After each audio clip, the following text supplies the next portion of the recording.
Welcome back to the On This Day podcast. It's your host, Alex, and today we're talking college football. Now, if you've ever been around a college football fan, you've probably heard the question, could the best college football team beat the worst NFL team?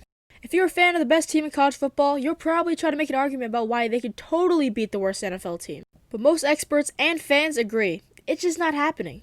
There's no way a group of scrawny 18-year-olds could ever beat the elite athletes that play in the NFL. So there's really no point in having a college football versus NFL game. We know the results. It'd be a massacre. But it wasn't always this way. Back in the 1930s, when the NFL was just starting up, this type of game was actually played every single year. A group of nationally selected college football seniors would go on to face the defending NFL champions. That's right, the champions. They weren't playing the worst team. They were playing the best of the best. But funnily enough, college football was a way bigger deal than the NFL was back then.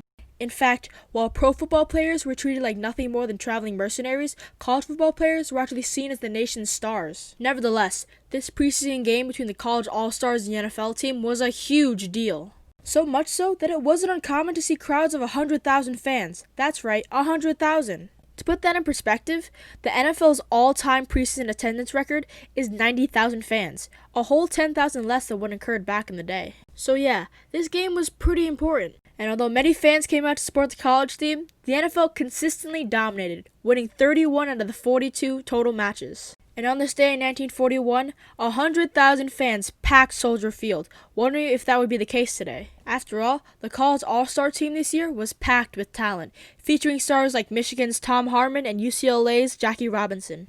But then again, the Chicago Bears were the NFL's reigning champion, and had Hall of Fame quarterback Sid Luckman leading the team. So what happened? Which team would pull off the win? Surprise, surprise, the Chicago Bears ended up crushing the college all-stars 37-13. Woo.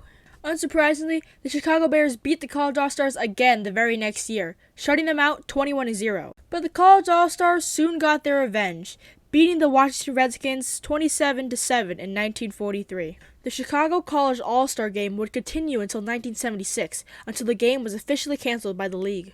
Coaches just weren't willing to put their high draft picks in a meaningless preseason game, and rising insurance costs ensured that the game would stay dead. So in 1977, the game was officially called off, ending the storied 42-year tradition of the Chicago College All-Star Game. Although the game was now officially defunct, fans will always remember the thrill of the game, and remember how it helped Americans pull through a world war and the Great Depression. So on this day in 1941, the Chicago Bears crushed the college all-stars, while giving war-torn America something to root for. So that's what happened on this day. Thanks for listening, everybody. If you enjoyed that, download, write a comment, send me some money. I won't complain. Do all that fun podcast stuff. I really thank you guys for listening, for your support, and I hope to see you guys tomorrow. Bye, everybody.